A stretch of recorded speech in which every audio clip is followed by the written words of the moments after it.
Quintuplets Ma'am Alessia, 5 sanggol. Ang boses ng abogado sa kabilang linya ng cellphone ay kalmado, professional, ngunit para kay Alessia Marquez, ang bawat salita ay parang isang malakas na dagok na unti-unting gumigiba sa pader ng kanyang perpektong mundo. Nabitawan niya ang hawak na maliit na scale model ng isang mamahaling sofa.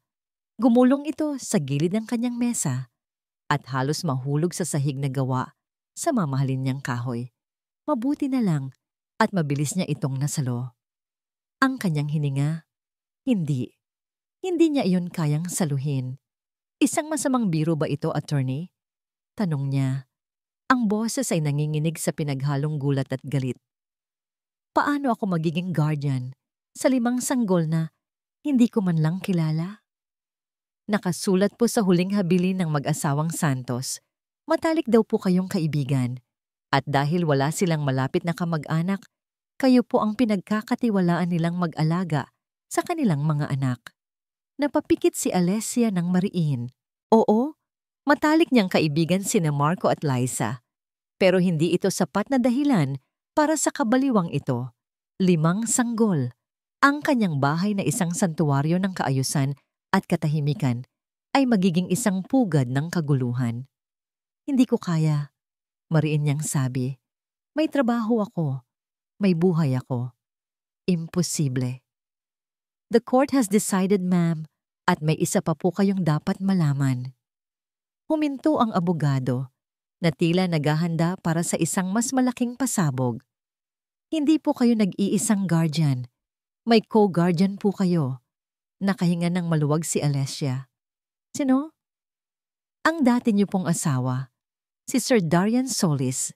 Sa pangalang iyon, gumuho ang mundo ni Alessia. Hindi pwede. Ang lahat ng tao sa mundo, wag lang siya. Biglang bumalik ang alaala. Ang amoy ng alak sa hininga nito. Ang mga gabing naghihintay siya sa wala. Ang gabi ng kanilang anibersaryo na tinunaw ng alak at mga sirang pangako. Ang gabing iyon ang sumira sa kanilang dalawa. At isinumpa ni Alessia na hinding-hindi na niya hahayaang sirain ulit ni Darian ang kanyang buhay. Hindi. Sigaw niya sa cellphone, hindi na napigilan ng sarili. Tatanggihan ko. Wala siyang karapatan. Siya ang pinakahuling tao sa mundo na dapat mag-alaga ng kahit isang aso, mga bata pa kaya. Paumanhin po, Ma'am Alessia. Pero final na po ang desisyon ng korte. Papunta na po dyan si Sir Solis para pag-usapan ang mga susunod na hakbang. Bago pa man makasagot si Alessia, ibinaba na ng abogado ang tawag. Napatulala siya. Hawak pa rin ang cellphone. Ang kanyang studio na dati puno ng inspirasyon, ngayon ay parang isang kulungan na unti-unting lumiliit. Maya-maya, isang marangyang sasakyan ang huminto sa tapat ng kanyang gate. At kasabay ng pagtunog ng doorbell, tumunog din ang malakas na kabog sa kanyang dibdib. Dahan-dahan siyang naglakad papunta sa pinto. Bawat hakbang ay mabigat. Pagbukas niya, bumungad sa kanya ang isang multo mula sa nakaraan. Nakatayo doon si Darian Solis, suot ang isang mamahaling damit, mas gwapo pa kaysa sa huli niyang natatandaan. At sa labi nito, naroon ang ngiting iyon, ang mayabang na ngiti na minsan niyang minahal at ngayon ay kinasusuklaman niya. May dala itong maleta. Hello, love. Bati nito. Ang boses ay malambing at puno ng kumpiyansa. I'm home. Isang nag-aapoy na galit ang umakyat sa lalamunan ni Alessia. Ang kanyang mga mata ay napako sa isang set ng mga florerang gawa sa ceramic na siya mismo ang gumawa. Mga palamuting sumisimbolo sa kanyang bagong buhay, sa kanyang kapayapaan. Ang kanyang kamay ay nanginig. Nagtatalo kung hahayaan ba niyang ibato ang mga ito sa pagmumukha ng lalaking sumira sa kanya. Ngunit pinigilan niya ang sarili. Inayos niya ang kanyang tindig at tiningnan ito ng malamig. Anong ginagawa mo dito, Darian? Hindi mo ba narinig? Magiging mga magulang na tayo. Ngumisi ito sa 5 adorable na bata. Wala kang karapatan dito. Umalis ka. Ang korte na ang nagsabi, Alessia. Kailangan nating magtulungan. Kaya naisip ko, para mas madali ang lahat, dito na muna ako titira. Iyon na ang huling salitang kaya niyang marinig. Hahakbang na sana siya para isara ang pinto ng buong lakas, ngunit hinarang ito ni Darian. Nawala ang nangiti sa mga labi nito. Pinalitan ito ng isang seryosong ekspresyon na bihira niyang makita. Hindi ako naparito para guluhin ka, Alessia. Sabi nito sa isang mababa at seryosong tono. Naparito ako para sa kanila. Bago pa man makapagtanong si Alessia kung sino ang tinutukoy nito, isang malaking van ang huminto sa likod ng sasakyan ni Darian. Bumukas ang pinto nito at sunod-sunod na ibinaba ng mga tauhan ni Darian ang 5 naglalakihang kuna.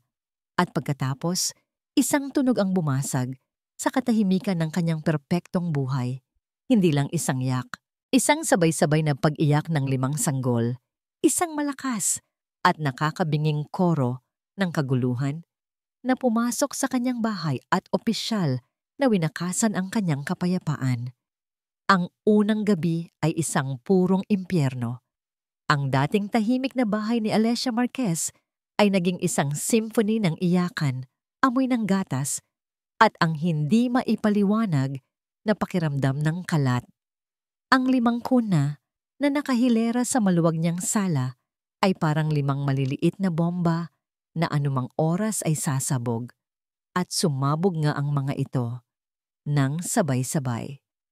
Okay, sistema. Bulong ni Alessia sa sarili. Suot ang isang pares ng rubber gloves na para bang haharap siya sa isang chemical spill. Unahin ang nagugutom. Sunod ang basang diaper. Kailangan may proseso. Kinuha niya ang isang sanggol, si baby number 1 ayon sa kanyang isip. Pero habang inihahanda niya ang bote ng gatas, lalong lumakas ang iyak ni baby number 3. At nang kargahin niya si baby number 3, nagsimulang umubo si baby number 5. Para siyang isang switchboard operator na sinusubukang sagutin ang 5 tawag ng sabay-sabay at nabibigo siya. Sa gitna ng kaguluhan pumasok si Darian sa sala, galing sa kusina. Walang bakas ng pagod sa mukha nito, kalmado. Mukhang kailangan mo ng tulong, sabi nito, hindi nang aasar, kundi nagsasabi lang ng isang katotohanan. Kaya ko to, mariing sagot ni Alessia. Kahit na ang pawis ay nagsisimula ng tumulo sa kanyang noo. Hindi na sumagot si Darian, sa halip, kumilos ito. Kinuha niya si baby number 3, inilagay sa kanyang balikat at marahang tinapik ang likod. Sa isang iglap, tumigil ang pag-iyak ng sanggol. Pagkatapos, kinuha niya ang bote mula kay Alessia, sinuri ang temperatura sa kanyang pulso at isinubo ito sa bibig ni baby number 1. Mabilis, mahusay, epektibo. Napatanga si Alessia. Nagsasanay ba siya? Isa na naman ba ito sa mga palabas niya? Paano mo? Hindi niya napigilang itanong. Nagkibit balikat lang si Darian habang kinukuha naman si baby number 5 para palitan ang diaper. YouTube tutorials at maraming pasensya. Habang pinapanood niya ang sanay na mga kamay ni Darian, isang inis ang kumulo sa loob niya. Bakit kailangang maging magaling din siya rito? Bakit kailangang sa gitna ng kanyang pagkabigo, naroon si Darian, ang perpektong ama? Kinabukasan, dumating ang isa pang bagyo. Isang bagyong may pangalang Evangeline Solis. Pumasok ito sa bahay na parang pag-aari niya. Suot ang isang puting bestida at may dalang isang pares ng puting guwantes. Naglakad ito sa paligid ng sala at hinaplos ng kanyang daliri ang ibabaw ng isang mamahaling mesa. Ipinakita niya ang daliri kay Alessia. Walang alikabok, pero ang tingin sa kanyang mga mata ay nagsasabing nakahanap siya ng dumi na hindi nakikita. Ang kaluluwa ng lugar na ito ay madilim. Deklara ni Evangeline, ang boses ay parang galing sa isang lumang pelikula. Hindi maganda para sa mga batang Solis. Hindi sila Solis, mabilis na sagot ni Alessia nang gigigil. Tingnan mo sila. sabi ni Evangeline, itinuturo ang mga sanggol na payapang natutulog. Ang kanilang mga ilong, ang hugis ng kanilang mga panga, dugo ng mga solis ang nananalaytay diyan. Nararamdaman ko bilang isang lola. Gusto sanang isagot ni Alessia na baka kailangan na nitong magpatingin sa doktor, pero pinigilan niya ang sarili. Sa halip, sinubukan niyang bawiin ang kontrol sa kanyang teritoryo. Naglabas siya ng isang detalyadong Excel spreadsheet na may color coding para sa bawat bata. Nandoon ang oras ng pagpapakain, pagpapalit ng diaper, at oras ng pagtulog. Ito ang magiging sistema natin, sabi niya kay Darian. Hindi pinapansin ang presensya ng biyanan niya noon. Tiningnan lang ni Darian ang papel at ngumiti. Hindi marunong magbasa ng Excel ang mga sanggol. Mahal ko. Ang salitang mahal ko ay parang sampal sa pandinig ni Alessia. Naramdaman niya ang pamumula ng kanyang pisngi sa inis. Bandang hating gabi, pagod na ang katawan at kaluluwa ni Alessia. Isa-isa na namang nag-iyakan ang mga bata. Naramdaman niya ang panginginig ng kanyang mga kamay. Hindi na niya kaya. Napaupo na lang siya sa sahig. Isinandal ang ulo sa pader at hinayaang tumulo ang mga luhang kanina pa niya pinipigilan. Ito na ba ang buhay niya ngayon? Isang walang katapusang siklo ng gatas at iyak? Maya-maya, may isang anino ang tumakip sa liwanag. Inangat niya ang kanyang ulo.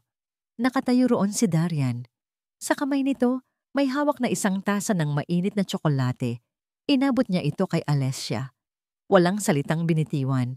Isang tahimik na pag-aalok ng kapayapaan sa gitna ng digmaan. Kinuha niya ang tasa at ang init niyon ay bahagyang gumapang sa kanyang nanlalamig na mga kamay. Nang biglang tumunog ang kanyang cellphone, isang unknown number. Dahil sa pagod, sinagot na lang niya ito nang hindi tinitingnan. Hello? Hello, Alessia Hija. Ang boses sa kabilang linya ay matamis, ngunit may lason. Boses ni Evangeline. Tumawag lang ako para ipaalam na nag-hire na ako ng isang private nurse para sa mga apo ko, para masigurong hindi napapabayaan ang dugo ng mga solis. Nabitawan ni Alessia ang hawak na tasa. Nabasag ito sa sahig at ang mainit na tsokolate ay kumalat na parang dugo sa kanyang paanan. Nakatingin si Darian Solis sa babaeng natutulog sa sofa at parang 1,000 kutsilyo ang sabay-sabay na tumutusok sa kanyang puso. Hating gabi na. Sa wakas, pagkatapos ng ilang oras ng walang tigil na iyakan, payapa na ang 5 sanggol sa kani-kanilang kuna. Ang buong bahay ay tahimik, maliban sa mahinang paghinga ni Alessia. Nakatulog siya sa pagod. Ang isang braso niya ay nakasandal sa gilid ng sofa, habang ang isa naman ay nakapatong sa kanyang dibdib na tila ba pinoprotektahan ang sarili kahit sa pagtulog. May bakas pa ng stress sa pagitan ng kanyang mga kilay. Ang reyna ng kaayusan, ang arkitekto ng perpektong espasyo, ay natalo ng 5 maliliit na nilalang na wala pang kamuwang-muwang sa mundo. Gusto niyang lumapit. Gusto niyang alisin ang ilang hibla ng buhok na tumatakip sa mukha nito. Gusto niyang sabihin na nandito na siya, na hindi na niya ito pababayaan. Pero alam niyang wala pa siya sa lugar para gawin iyon. Sa halip, kinuha niya ang isang kumot mula sa cabinet at maingat na ikinumot sa kanya. Napagalaw ito ng bahagya, bumulong ng hindi maintindihan bago muling humimbing. Pinagmasdan niya ito. Ito ang babaeng sinayang niya. Ito ang kapayapaan na winasak niya dahil sa kanyang kahangalan. At sa bawat pag-iyak ng mga sanggol, sa bawat masamang tingin ni Alessia, naririnig niya ang hatol sa kanyang mga kasalanan. Pero tapos na yon, sabi niya sa sarili. Isang pangakong binitiwan niya sa harap ng salamin, 1 taon na ang nakalipas. Hindi na ako ang lalaking iyon. Huminga siya ng malalim at umupo sa isang silya sa di kalayuan, nagbabantay. Hindi para sa mga sanggol, kundi para sa kanya. At sa gabing iyon, sa gitna ng katahimikan, ipinangako niya sa sarili na hindi na niya sasayangin ang pangalawang pagkakataong ito na ibinigay ng tadhana, kahit gaano pa ito kaimposible. Kinabukasan, tumawag ang kanyang ina. "Darian, anak, papunta na dyan ang private nurse na kinuha ko. She's the best. Siguraduhin mong susundin siya ni Alessia." Napapikit si Darian. "Mapinag-usapan na natin to." "Anong pinag-usapan? I'm just trying to help." Halatang hindi niya kaya. 5 bata yan. Kailangan nila ng professional. Narinig niya ang boses ni Alessia mula sa kusina. Halatang narinig ang usapan. Nakita niyang humigpit ang hawak nito sa tasa ng kape. "Ma," sabi ni Darian. Ang boses ay kalmado pero matatag. "Pakiusap. Hayaan mo kaming ayusin to. Kami ni Alessia. Responsibilidad namin ito. Ito ang unang beses na hindi siya pumayag sa kagustuhan ng ina para sa kapakanan ni Alessia. Isang maliit na hakbang, pero para sa kanya, isa itong malaking tagumpay." Narinig niya ang pagbuntong hininga ng ina sa kabilang linya bago nito ibaba ang tawag. Paglingon niya, nakatingin sa kanya si Alessia. Ang mga mata nito ay puno pa rin ng pagdududa, pero may bahid ng pagtataka. Hindi ito nagsalita. Tumalikod lang ito at nagpatuloy sa pagtimpla ng kape. Kinagabihan, muling sumiklab ang digmaan. May isang sanggol, isang lalaki na may pinakamalakas na boses sa lahat, na ayaw tumigil sa pag-iyak. Sinubukan na ni Alessia ang lahat. Gatas, diaper, hele. Wala. Lalo lang lumalakas ang iyak nito na tila ba may sariling galit sa mundo. "Ano bang kailangan mo?" Narinig ni Darian na bulong ni Alessia sa sanggol. Ang boses ay basag na sa pagod at frustrasyon. Doon na lumapit si Darian. Hindi siya nagsalita. Dahan-dahan niyang kinuha ang sanggol mula sa mga braso ni Alessia.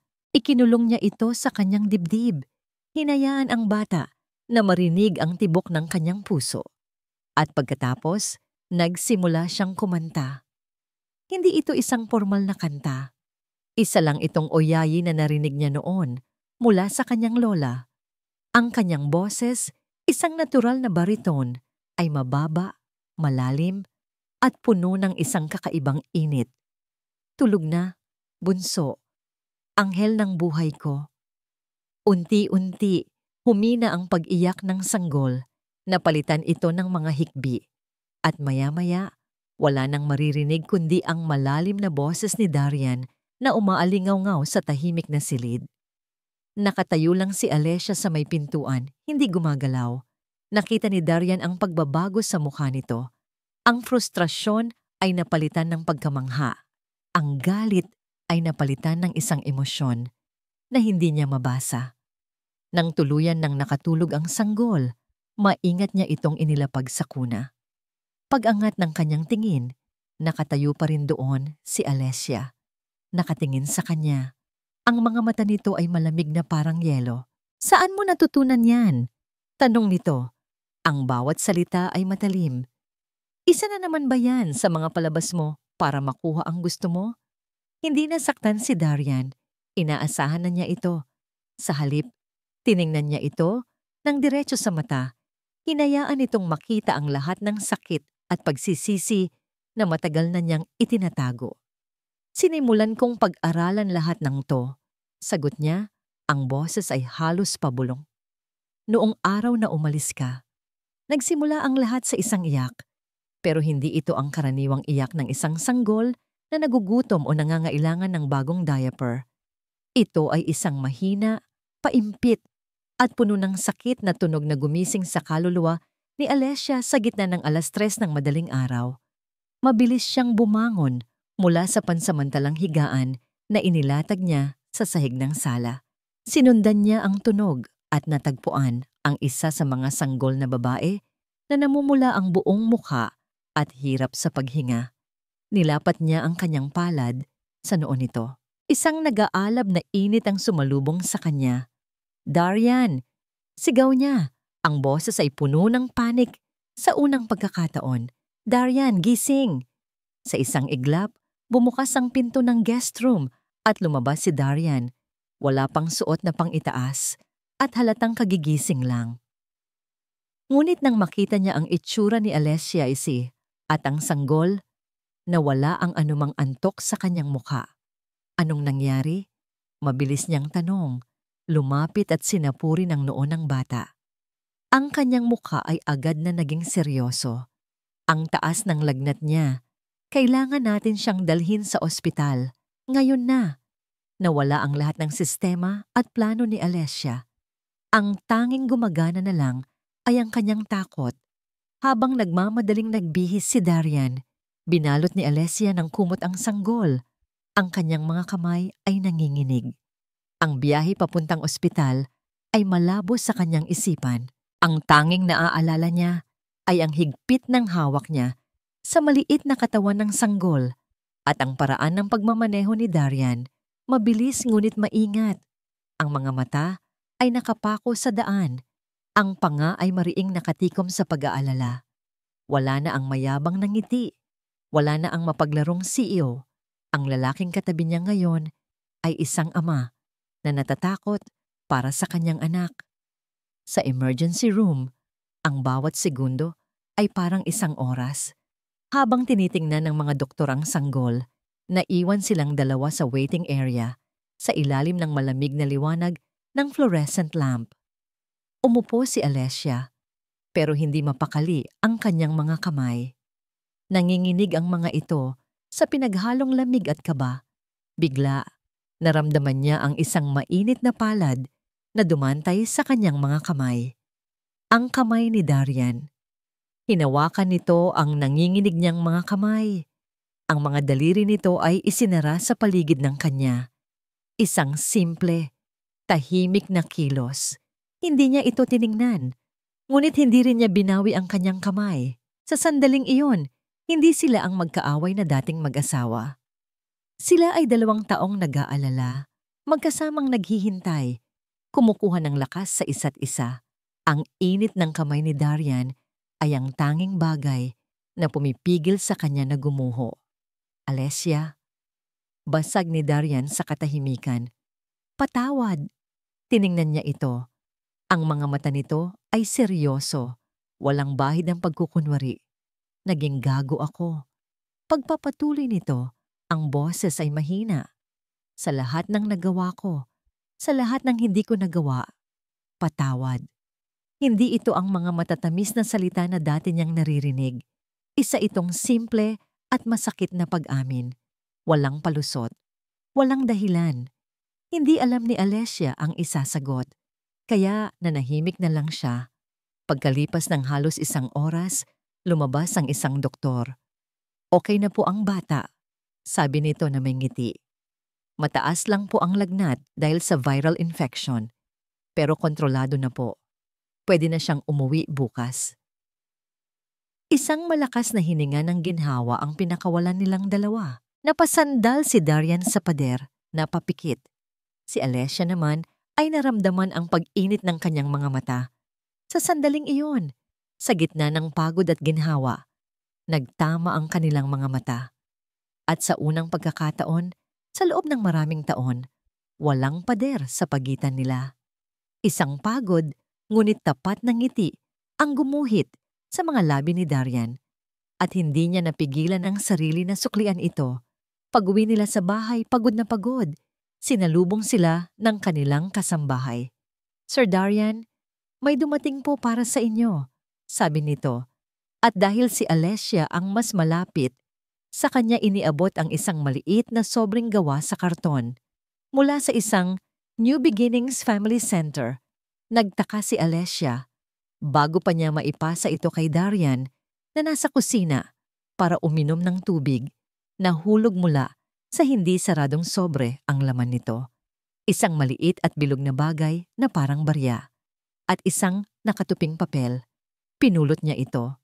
Ang barya ay isang sobriety chip. Nakasulat dito, 1 year. Binuksan niya ang papel. Ito ay isang sertipiko ng pagtatapos mula sa isang parenthood preparedness seminar. Nakatitig siya sa 2 bagay na yon, ngunit ang tanging binabasa ng kanyang utak ay ang petsa na nakasulat sa ibaba ng 2 dokumento. Parehong petsa. 6 na buwan na ang nakalipas. 6 na buwan bago pa man dumating sa buhay nila ang 5 sanggol. Nakatayo si Alessia sa gitna ng sala. Hawak ang 2 piraso ng katibayan na sumisira sa lahat ng kanyang paniniwala. Isang sobriety chip, isang sertipiko. Pinaglaruan niya sa kanyang mga daliri ang malamig na metal ng chip. 1 taon, 6 na buwan. Hindi tugma ang mga numero sa galit na matagal na niyang inipon sa kanyang dibdib. Ang pundasyon ng kanyang galit ay ang paniniwalang si Darian ay hindi kailanman magbabago. Na ang lahat ng ito, ang pagiging mabuting ama, ay isang palabas na nagsimula lang nang dumating ang mga bata. Pero ang mga petsang ito ay nagsisinungaling sa kanyang galit at nagsasabi ng ibang kwento. Narinig niya ang mga yabag ni Darian na papalapit mula sa kusina. Hindi siya lumingon. Hinintay niya itong makalapit. Ang puso niya ay kumakabog na parang tambol. Alessia, okay ka lang. Dahan-dahan siyang humarap. Itinataas ang sertipiko at ang chip. Ano to, Darian? Nakita niya ang pagbabago sa mukha nito. Ang pagod ay napalitan ng gulat at pagkatapos ay ng isang emosyon na hindi niya mabasa, parang pagsisisi. Kinuha nito ang mga bagay mula sa kanyang kamay. Saan mo to nakuha? Tanong nito. Ang boses ay mahina. Hindi yan ang tanong. Giit niya, ang bawat salita ay may bigat. Ang tanong ay bakit? Bakit 6 na buwan na ang nakalipas? Bakit bago pa man natin malaman ang tungkol sa mga bata?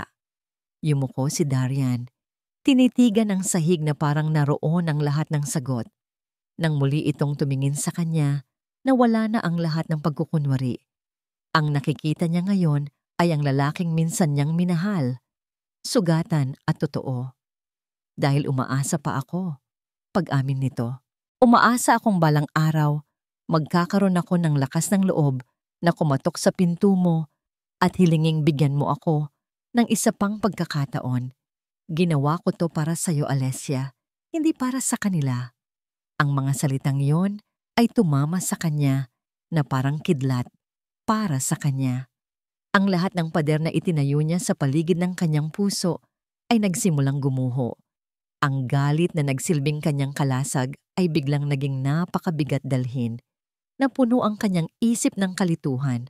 At sa ilalim ng kalituhang iyon, isang maliit at nakakatakot na usbong ng pag-asa ang nagsimulang sumibol. Biglang tumunog ang cellphone ni Darian. Pinuputol ang tensyon sa pagitan nila. Si Evangeline. Anak! Sigaw nito mula sa speakerphone. May naisip na akong napakagandang ideya. Gagawa tayo ng grand debut para sa mga apo ko. Isang malaking party. Ipakikilala natin sa buong mundo ang mga bagong solis. Nagkatinginan sina Darian at Alessia, parehong napabuntong hininga. Ang kaguluhan ng kanilang mundo ay hindi talaga tumitigil. Kinagabihan, hindi mapakali si Alessia. Pumasok siya sa kanyang pottery studio, ang kanyang santuwaryo.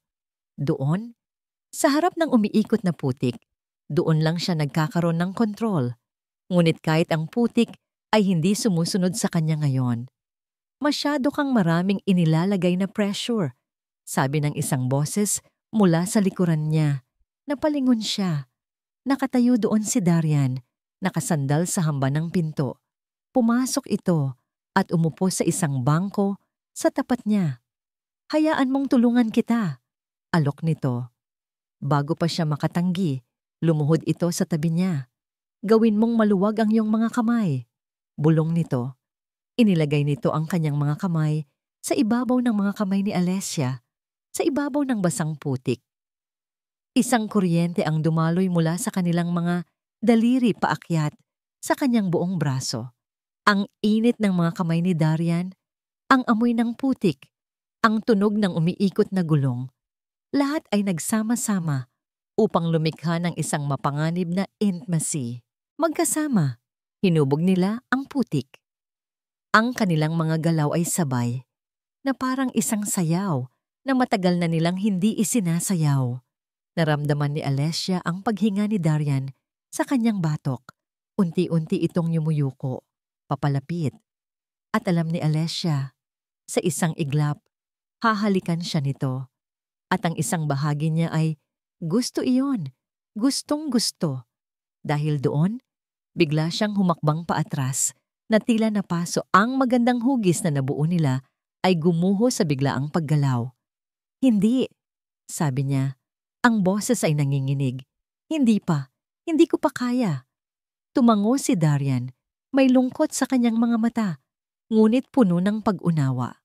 Okay lang, maghihintay ako. Hating gabi na at hindi pa rin makatulog si Alessia. Ang kanyang isip ay isang magulong canvas ng pagkalito at pag-asa. Bumaba siya para kumuha ng isang basong tubig. Pagdaan niya sa sala, may napansin siyang isang maliit na liwanag mula sa silid kung saan natutulog si Darian. Bahagyang bukas ang pinto. Dahan-dahan siyang sumilip. Nakaupo si Darian sa gilid ng kama, nakatalikod sa pinto. Hawak nito ang kanyang cellphone. Mula sa maliit na screen, narinig niya ang isang pamilyar na kanta, ang kantang ginamit sa kanilang kasal. Pinapanood nito ang luma nilang wedding video. Hindi nito alam na nandoon siya. Hindi nito alam na naririnig niya. At sa katahimikan ng gabi, sa gitna ng malabong liwanag mula sa cellphone, narinig niya itong bumulong sa hangin. Isang salita lang, isang pangalan na matagal na niyang hindi naririnig. Lay. Isang sinag ng pag-asa. Iyon ang naramdaman ni Darian sa mga sumunod na araw. Pagkatapos ng gabi sa ospital at ng pagkatuklas ni Alessia sa kanyang mga sertipiko, may nagbago. Hindi na siya tinitingnan ni Alessia na parang isang kaaway na kailangang talunin. Ngayon, ang tingin niya ay parang isang komplikadong problema na sinusubukan nitong intindihin. At para kay Darian, sapat na yon. Naging mas magaan ang kanilang pagsasama. May mga pagkakataong nahuhuli niya itong nakangiti habang pinaglalaruan niya ang isa sa mga sanggol. May mga gabing nagkakape sila sa kusina. Hindi nag-uusap, ngunit komportable sa katahimikan. Unti-unti, ang bahay ay nagiging isang tahanan. Akala niya. Isang hapon, habang abala silang dalawa sa pagpapatulog sa mga bata, isang convoy ng mga van ang huminto sa tapat ng kanilang bahay. Sunod-sunod na bumaba ang mga caterer, event stylist, at mga taong may dalang malalaking speaker. At sa gitna ng lahat, bumaba mula sa isang itim na luxury car ang kanyang ina, si Evangeline Solis, na suot ang isang nagliliyab na pulang bestida. Surprise! Sigaw nito na para bang nag-anunsyo ng pinakamagandang balita sa buong mundo. Welcome to the grand debut of the Solis Quintuplets! Napatingin si Darian kay Alessia. Nakita niya ang pagkasuklam at panik sa mga mata nito. Ang kanilang maliit na mundo ng kapayapaan ay biglang sinakop ng isang hukbo. Ma, ano to? Tanong ni Darian. Sinalubong ang ina sa pinto. Isang party, anak. Kailangang makilala ng buong high society ang mga bagong anghel ng pamilya natin. Sa loob ng isang oras, ang tahimik na bahay ay naging isang maingay na ballroom. Dumating ang mga bisitang hindi nila kilala. Lahat ay nakangiti at nagpapakuha ng litrato. Nakita ni Darian si Alessia sa isang sulok. Napapaligiran ng mga matatandang babae na nagtatanong tungkol sa sikreto ng pagkakaroon ng 5 anak ng sabay. Ang mukha ni Alessia ay namumutla. Ang kanyang mga kamay ay mahigpit na nakakuyom sa kanyang tagiliran. Hindi na ito humihinga, nalulunod na ito. At bago pa man may makapansin, dahan-dahan itong tumalikod at naglakad palabas patungo sa hardin. Sinundan siya ni Darian. Natagpuan niya itong nakaupo sa isang bench sa ilalim ng isang malaking puno. Yakap-yakap ang sarili. Ang ingay mula sa party ay naririnig pa rin. Ngunit dito sa hardin, may kapayapaan. Umupo siya sa tabi nito. Nag-iwan ng sapat na espasyo sa pagitan nila. Ayos ka lang? Mahina niyang tanong. Umiling ito.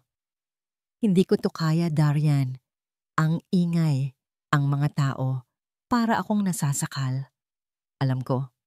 Sakto namang lumabas ang kanyang ina, hawak ang 2 kopita ng champagne.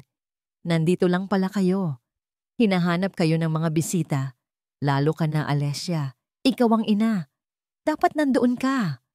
Nakita ni Darian ang pagtiim ng panga ni Alessia. At doon, isang bagay sa loob niya ang nagpasya. Tumayo siya at hinarap ang kanyang ina. Ang kanyang boses ay kalmado, ngunit matigas. Sapat na para marinig ng ilang bisitang malapit sa pinto ng hardin. Ma, this party is over. Ano? Gulat na tanong ni Evangeline. Hindi ito ang gusto ni Alessia. Hindi ito ang kailangan ng mga bata, sabi ni Darian. At pagkatapos ay tumingin siya ng diretso sa mga mata ng ina. Tahanan niya ito, ma. At sa tahanan niya, bisita ka lang. Isang nakakabiinging katahimikan ang bumalot sa paligid. Ang mga bisita ay napahinto. Si Evangeline ay natigilan, hindi makapaniwala sa narinig. Walang salitang umalis si Evangeline, kasunod ang kanyang mga alipores. At unti-unti, nagsialisan din ang mga bisita. Nag-iiwan ng isang bahay na puno ng kalat at katahimikan. Naiwan silang 2 sa hardin. Lumapit si Darian kay Alessia. Ang hangin ng gabi ay malamig, ngunit ang namamagitan sa kanila ay mainit. Hinding-hindi ko nahahayaang may manakit sa iyo ulit, bulong niya. Kahit pa ang sarili kong ina. Itinaas niya ang kanyang kamay at marahang hinaplos ang pisngi nito. Hindi ito umiwas. Sa halip, ipinikit nito ang mga mata na tila ninanamnam ang kanyang haplos. Ito na ang sandali. Dahan-dahan niyang inilapit ang kanyang mukha sa mukha nito. Nakita niya ang bahagyang pagbukas ng mga labi nito. 1 pulgada na lang ang pagitan. Naramdaman niya ang hininga nito. Huwag! Bulong ni Alessia, idinilat ang mga mata. Ang mga mata nito ay puno ng sakit. Itinulak niya ng marahan ang kanyang dibdib para lumayo. Hindi mo naiintindihan, Darian, sabi nito. Ang boses ay basag. Ang sugat ay hindi lang sa mga ginawa mo. Tumingin ito sa kanya, at ang mga salita nito ay tumusok sa kanya na parang yelo. Kundi sa mga sinira mo. Pagkasabi niyon, tumalikod ito at pumasok sa loob ng bahay. Iniwan si Darian sa gitna ng hardin, nag-iisa, naguguluhan, at may pusong muling nadurog. Ang bahay ay puno ng mga multo. Multo ng mga bisitang umalis, multo ng mga pagkaing hindi naubos, at ang pinakamabigat na multo sa lahat, ang multo ng isang halik na hindi natuloy. Nakatayo si Alessia sa gitna ng sala, pinagmamasdan ng kalat na iniwan ng party ni Evangeline. Ang bawat basag na kopita at gusot na table napkin ay isang salamin ng kanyang nararamdaman. Magulo, basag. Narinig niya ang pagpasok ni Darian mula sa hardin. Naramdaman niya ang presensya nito sa kanyang likuran, ngunit hindi siya lumingon. Alessia, mag-usap tayo. Pakiusap nito, ang boses ay malumanay. Wala na tayong dapat pag-usapan, sagot niya. Ang boses ay kasing lamig ng hangin sa labas. Nagsimula siyang mamulot ng mga platong nakakalat, isang desperadong pagtatangka na ibalik ang kaayusan, hindi lang sa bahay, kundi sa kanyang isipan. Tungkol sa nangyari kanina, walang nangyari. Mabilis niyang putol. Meron, giit ni Darian, lumapit at hinawakan ang kanyang braso para pigilan siya. Muntik na, at alam kong naramdaman mo rin yon. Binitawan niya ang hawak ng mga plato. Isang malakas na lagabog ang umalingaw-ngaw sa kanilang katahimikan. Ano bang gusto mong marinig, Darian? Na natutuwa ako dahil ipinagtanggol mo ako sa nanay mo. Na kinikilig ako dahil hinawakan mo ang pisngi ko. Yun ba? Ang kanyang boses ay nagsimulang manginig. Ang galit na pilit niyang itinatago ay nagsimula ng umakyat. Ang gusto kong malaman ay kung bakit ka pa rin nagtatayo ng pader sa pagitan natin, sabi ni Darian. Ang boses ay puno ng frustrasyon. Nagbago na ako, Le. 1 taon na akong hindi umiinom. Ginagawa ko ang lahat para maging ama sa mga batang ito. Ano pa bang gusto mo? Ang tanong na yon ang nagsilbing mitya. Isang tawa ang kumawala sa mga labi ni Alessia. Isang tawang walang saya, puno ng sakit. Humarap siya kay Darian at sa wakas, hinayaan niyang makita nito ang lahat ng pait na tinago niya sa loob ng 3 taon. Anong gusto ko? Ulit niya, ang bawat salita ay may diin. Gusto ko? Darian, kinuha mo ang lahat sa akin. Hindi yan totoo. Totoo! Sigaw niya at naramdaman niya ang pag-init ng kanyang mga mata. Kinuha mo ang tiwala ko. Kinuha mo ang mga pangarap ko. Ni hindi mo nga maalala ang anniversary natin. Ang alaala ng gabing iyon ay bumalik na parang isang sariwang sugat. Ang inihanda niyang hapunan. Ang maliit na kahon na may lamang isang pares ng sapatos ng sanggol. Ang paghihintay niya hanggang madaling araw. Ang pagdating ni Darian na amoy alak at pabango ng ibang babae. Alam ko, at pinagsisisihan ko yon. Hindi mo alam, sabi niya. Ang mga luha ay malaya nang dumadaloy sa kanyang mga pisngi. Ang kanyang dibdib ay sumisikip na para bang may isang malaking kamay na dumadagan dito. Hindi mo alam kung ano ang sinira mo noong gabing yon. Napayuko siya. Ang kanyang mga balikat ay nanginginig sa bawat hikbi. Ang lakas na matagal niyang inipon ay tuluyan ng gumuho. At sa gitna ng kanyang pagkasira, binitiwan niya ang sikretong bumaon na parang tinik sa kanyang puso sa loob ng 3 taon. Buntis ako noon, Darian. Bulong niya. Ang boses ay basag at halos hindi na marinig.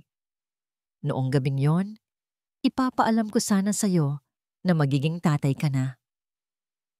Itinaas niya ang kanyang nangingilid na mga mata at tiningnan ito ng diretso. Pero wala ka, ni hindi ka umuwi. Sinira mo ang pamilya natin. Bago pa man ito magkaroon ng pagkakataong magsimula. Ang katahimikan sa silid ay nakakabingi. Ang tanging maririnig ay ang basag na paghinga ni Alessia. Nakatayo lang si Darian, hindi gumagalaw, na parang isang estatwang binuhusan ng malamig na tubig. Ang kulay ay unti-unting nawala sa kanyang mukha. Ang kanyang mga mata ay nanlalaki sa isang halo ng gulat at hindi maipaliwanag na sakit.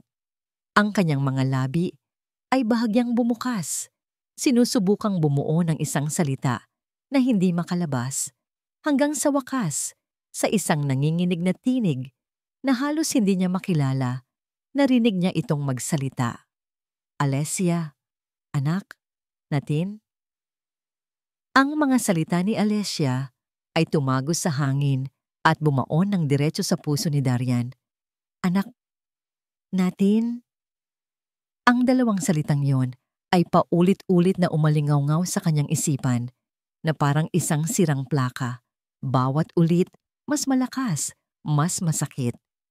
Isang anak. Nagkaroon sila ng isang anak. At sinira niya iyon. Sinubukan niyang humakbang palapit, iabot ang kanyang kamay. Ngunit si Alessia ay umatras na parang napaso. Ang mga mata nito ay puno ng isang sakit na ngayon lang niya lubusang naunawaan. Huwag kang lalapit, sabi nito. Ang boses ay isang mahinang babala. Tumalikod ito at naglakad palayo. Hindi patungo sa kwarto nito, kundi patungo sa pottery studio, ang tanging lugar kung saan kaya nitong buuin ang mga bagay na basag. At pagkatapos, narinig niya ang malakas na paglock ng pinto. Isang pader na naman. Pero sa pagkakataong ito, alam niyang hindi na niya ito kayang tibagin. Naiwan si Darian sa gitna ng sala, napapaligiran ng mga basag na plato, na perpektong sumasalamin sa kanyang kalagayan. Ang kanyang mga binti ay nanghina. Napaluhod siya sa sahig, ang kanyang mga kamay ay napasabunot sa sariling buhok. Ang pag-inom niya, ang pagiging iresponsable niya, ang gabing iyon. Lahat ng iyon ay hindi lang sumira sa kanilang pagsasama. Pumatay ito ng isang pangarap. Pumatay ito ng isang buhay na hindi man lang niya na lamang nabuo. Dinala siya ng kanyang mga paa. Sa tapat ng pinto ng studio, isinandal niya ang kanyang noo sa malamig na kahoy. Alessia, sabi niya, ang boses ay basag sa pagsisisi. Patawarin mo ako. Le, Pakiusap, hindi ko alam. Kung alam ko lang, walang sagot. Pakiusap, buksan mo to. Pagmamakaawa niya, nagsimulang mamasa ang kanyang mga mata. Kahit sigawan mo lang ako ulit, kahit sampalin mo ako, wag lang ganito. Wag mo akong iwan sa labas. Ang tanging sagot na natanggap niya ay ang nakakabinging katahimikan. Umupo siya sa sahig sa labas ng pinto, isinandal ang likod sa pader, at doon, sa unang pagkakataon, sa loob ng maraming taon, ang isang Darian Solis na kinikilalang makapangyarihan at walang inuurungan ay umiyak na parang isang batang nawawala. Lahat ng kanyang pagsisikap, ang pagbabago, ang pag-aaral maging ama, ay nawalan ng saysay. Paano niya bubuuin ang kanilang kinabukasan kung ang pundasyon nito ay binuo pala sa ibabaw ng isang libingan na hindi niya alam na umiral? Sa di kalayuan, sa madilim na pasilyo, may isa pang taong nakikinig. Narinig ni Evangeline Solis ang sigawan. Narinig niya ang pagbasag ng mga plato. Narinig niya ang mga salitang, "Sinira mo ang lahat." At ngayon, nakikita niya ang kanyang anak, ang kanyang prinsipe, na umiiyak sa sahig sa labas ng isang nakakandadong pinto. Ngunit ang narinig niya ay hindi ang katotohanan. Ang interpretasyon niya ay nabalutan ng kanyang pagmamahal sa anak at pagkamuhi kay Alessia. Inaapi niya ang anak ko, sabi ng isang tinig sa kanyang isipan. Pilit siyang sinasaktan. Ngayong nagbago na si Darian, ngayon naman niya ginagamit ang nakaraan para durugin ito. Isang malamig at mapanganib na determinasyon ang nabuo sa puso ni Evangeline. Kung ayaw niyang ibigay ang katotohanan, bulong niya sa sarili. Ako mismo ang hahanap. Pumasok siya sa kanyang silid at kinuha ang isang bagay na itinago niya para sa isang espesyal na okasyon. Isang high-tech na drone na may high-definition na camera. Ang kanyang sandata.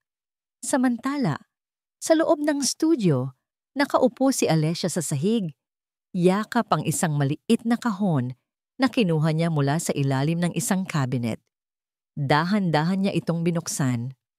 Sa loob, naroon ang nag-iisang alaala ng kanyang lihim. Isang kupas at lukot na larawan mula sa isang ultrasound. Isang maliit na tuldok ng buhay. Ang kanyang maliit na tuldok ng sana. Tinitigan niya ito, ang mga daliri ay marahang hinahaplos ang papel, habang ang mga luha ay muling dumadaloy sa kanyang pisngi. Sa labas, sa kadiliman ng gabi, isang maliit na ilaw ang umakyat sa hangin. Ang drone ni Evangeline ay nagsimula na sa kanyang misyon. Mula sa screen ng kanyang controller, nakita ni Evangeline ang bintana ng studio ni Alessia. Nakita niya itong nakaupo sa sahig. Pagkatapos itago ang kahon, kinuha ni Alessia ang isang folder ng mga lumang dokumento na para bang sinusubukang ilibang ang sarili sa pamamagitan ng pag-aayos. Lapitan mo, utos ni Evangeline sa drone. Dahan-dahang lumapit ang drone sa salamin ng bintana. Ang kamera nito ay nakatutok sa mga papel na nakakalat sa sahig. Zoom in. Maximum zoom. Ang imahe sa screen ay lumaki. Nakita ni Evangeline ang mga salita sa isang opisyal na dokumento. Nangunot ang kanyang noo. Binasa niya ang pamagat. Kasunduan sa voluntaryong donasyon ng similya. Ngunit hindi iyon ang nagpatigil sa kanyang paghinga, kundi ang pangalan na nakasulat sa ilalim ng linya para sa donor. Malinaw na malinaw kahit sa screen ng drone. Nagbigay loob. Darian A. Solis. Ang katahimikan sa bahay ay mas mabigat pa kaysa sa pinakamalakas na sigaw. Sa loob ng studio, si Alessia ay nakatulala pa rin sa mga lumang dokumento. Ginagamit ang mga ito para takasan ng sakit. Sa labas ng pinto, si Darian ay nakasandal pa rin sa pader. Isang estatwa ng pagsisisi. Hanggang sa isang malakas na kalabog ang sumira sa lahat. Ang pintuan ng bahay ay bumukas ng buong lakas, tumama sa pader, at halos matanggal sa kanyang mga bisagra. Mula sa kadiliman ng gabi, pumasok si Evangeline Solis na parang isang ipo-ipo. Ang kanyang pulang bestida ay sumasabay sa bilis ng kanyang paglakad. Ang kanyang muka ay isang perpektong maskara ng gulat, galit, at isang ligaw na kagalakan na hindi maintindihan. Sa isang kamay, hawak niya ang controller ng drone. Sa kabila, ang kanyang cellphone na nagpapakita ng isang malinaw na litrato ng dokumento. Hindi niya pinansin si Darian, nagulat na napatayo. Hindi niya pinansin ang mga natutulog na sanggol. Ang kanyang mga mata ay nakapako sa iisang direksyon, ang nakasaradong pinto ng Pottery Studio. "Alessia!" Ang sigaw niya. Isang sigaw na nagmula sa kaibuturan ng kanyang kaluluwa. Nagulat si Alessia sa loob. Inakala niyang si Darian iyon. Dahan-dahan niyang binuksan ang pinto. Ang kanyang mga mata ay namumugto pa. Ngunit hindi si Darian ang nakita niya. Nakita niya si Evangeline, humihingal at may nag-aapoy na mga mata. "Ano ang problema?" tanong ni Alessia. Ang boses ay pagod. Sa halip na sumagot, itinaas ni Evangeline ang cellphone at itinutok ito sa mukha ni Alessia. Ito ang problema ko at ito rin ang solusyon sa lahat." Napatingin si Alessia sa screen. Nakita niya ang litrato ng kasunduan. Ang kanyang puso ay biglang kumabog ng napakabilis. "Paano?" "Hindi mahalaga kung paano," sabi ni Evangeline. Lumingon ito kay Darian na ngayon ay nakalapit na sa kanila. Ang muka ay puno ng pagkalito. Ipinakita rin niya ang litrato sa anak. "Ipaliwanag mo to, Darian. Anong ibig sabihin nito?" Tiningnan ni Darian ang litrato. Ang kanyang mukha ay biglang namutla. Nawala ang lahat ng kulay dito. "Ma, saan mo nakuha yan?" "Sagutin mo ako," sigaw ni Evangeline. At ngayon, ang galit sa boses niya ay napalitan ng panginginig. "Darian, totoo ba to? Ang 5 batang yan. Totoo ba na?" Hindi niya matapos ang kanyang sasabihin. Lahat sila ay napatingin kay Darian, naghihintay ng sagot na babago sa lahat. Yumuko si Darian. Isang malalim na hininga ang kanyang pinakawalan, na parang binubuhat niya ang bigat ng buong mundo. Nang muli siyang tumingin, ang kanyang mga mata ay puno ng luha. Tumingin siya, hindi sa kanyang ina, kundi kay Alessia. Oo, pag-amin niya, ang boses ay basag. "Ako ang ama." Isang nakakabinging katahimikan. Pagkatapos, nagsimula ang kaguluhan. "Alam ko?" sigaw ni Evangeline sa sobrang tuwa, bago biglang nanlaki ang mga mata at bumagsak sa sahig. Ngunit bago pa man siya tuluyang mawalan ng malay, idinilat niya muli ang mga mata. "Teka, bakit hindi mo sinabi sa akin?" At muli siyang nawalan ng malay. Si Alessia ay napahakbang paatras. Ang kanyang kamay ay napahawak sa kanyang bibig. Ang isip niya ay umiikot. Sinusubukang pagtagpi-tagpiin ang lahat. Si Darian, ang ama? Kaya pala ganoon na lang ang koneksyon niya sa mga bata. Kaya pala alam na alam niya ang gagawin. Si Darian ay lumapit sa kanya. Ang mga mata ay nagmamakaawa. Sina Marco at Liza. Hindi sila magkaanak. Simula niyang magpaliwanag. Ang mga luha ay malayang dumadaloy. Matalik ko silang kaibigan. Ako na ang huling pag-asa nila. Pumayag ako sa isang kondisyon na hinding-hindi malalaman ng kahit sino para lumaki ang mga bata na kinikilala si Marco bilang kanilang tunay na ama. Isang pangako isang pangakong hindi ko pwedeng sirain. Sa sahig, muling nagkamalay si Evangeline. "Ang mga apo ko," sigaw niya sa tuwa bago muling napasimangot. "Niloko mo ako, Darian." At nawalan na naman siya ng malay. Ngunit hindi na sila pinapansin ni Alessia. Ang lahat ng galit niya kay Darian, ang lahat ng pader na itinayo niya, ay gumuho sa isang iglap. Pinalitan ito ng isang napakalaking pag-unawa. Ang lahat ng ginawa ni Darian, ang pagbabago niya, ang pag-aalaga niya, ang pasensya niya, ay hindi lang dahil sa responsibilidad. Ito ay dahil sa pagmamahal. Pagmamahal ng isang ama para sa kanyang mga anak. At pagmamahal ng isang lalaki para sa kanya. Ang mga solis,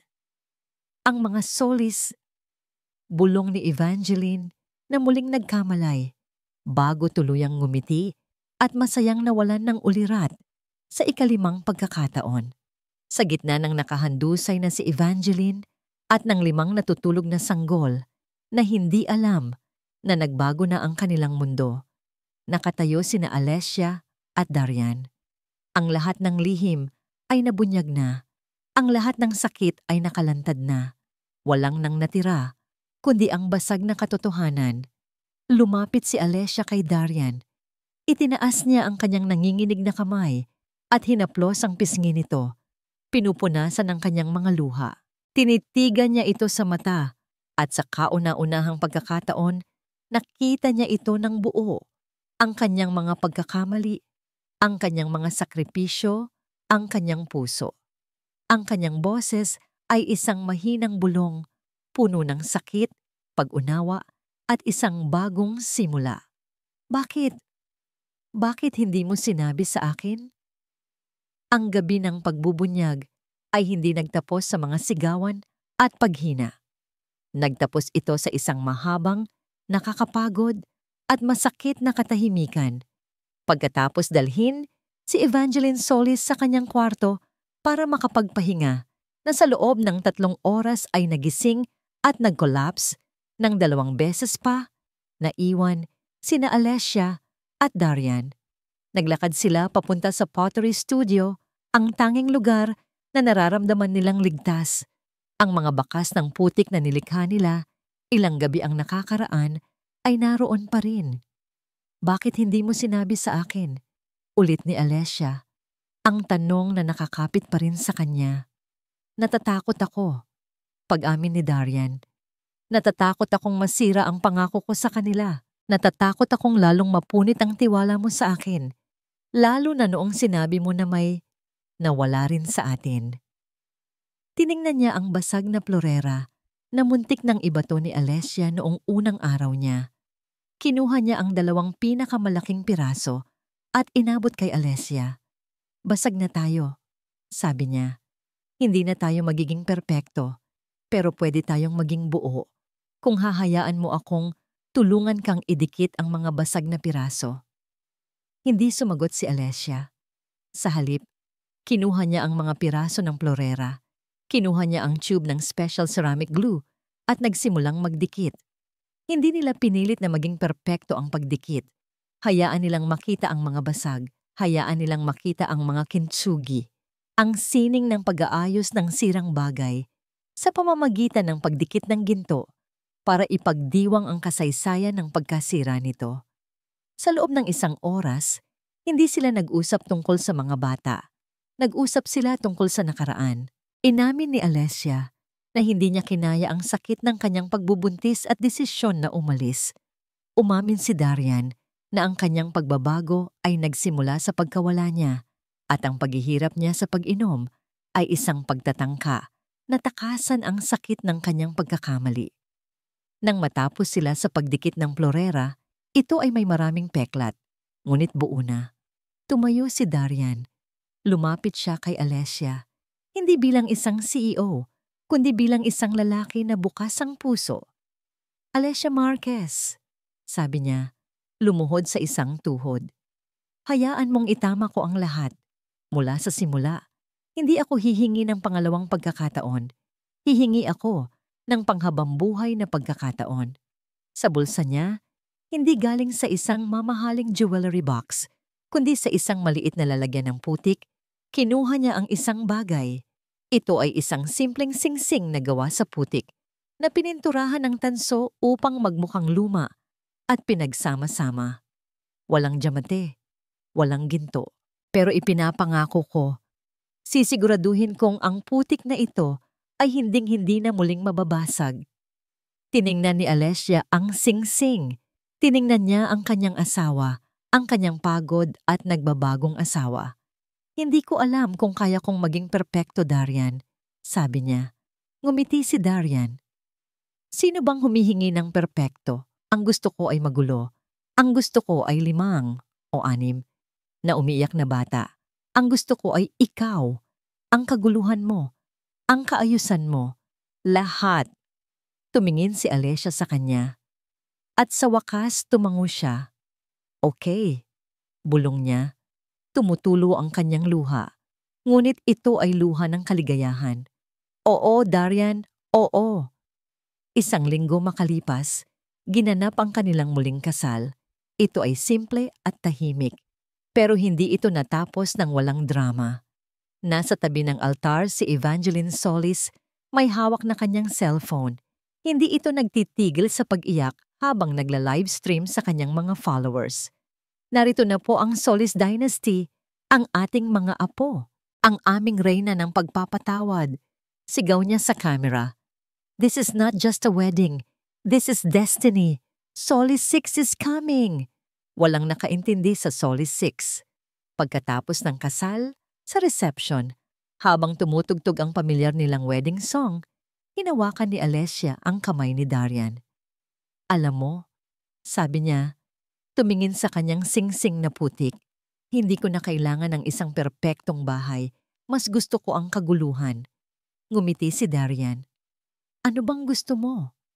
Tiningnan niya ito at isang kakaibang nangiti ang gumuhit sa kanyang labi. Hinawakan niya ang kamay nito at inilagay sa kanyang tiyan. Mukhang matutupad ang hula ni Mama. Bulong niya. Napakunot noo si Darian. Anong hula? Ang Solis 6. Magiging 6 na sila, Darian. At this time, it's ours, buong buo. Napatulala si Darian. Ang kanyang mga mata ay nanlaki. Ang kanyang mukha ay sumabog sa isang galak na hindi maipaliwanag. Hindi siya makapagsalita. Ngunit bago pa man niya mayakap si Alessia, narinig niya ang isang malakas na sigaw mula sa likuran. Anak, totoo ba? Sigaw ni Evangeline. Ang kanyang cellphone ay nahulog. Another Solis! Solis 6! Complete na ang aking destiny. At sa ika-6 na pagkakataon, bumagsak sa sahig si Evangeline. Ngunit sa pagkakataong ito, hindi dahil sa galit o gulat, kundi dahil sa isang purong lito at kagalakang hindi na kayang dalhin ng kanyang katawan. Niyakap ni Darian si Alessia ng mahigpit habang ang mga tawa at luha ay naghahalo sa isang pamilyang binuo mula sa mga basag, pagkakamali, at isang pag-ibig na sadyang napakabaliw para maging totoo.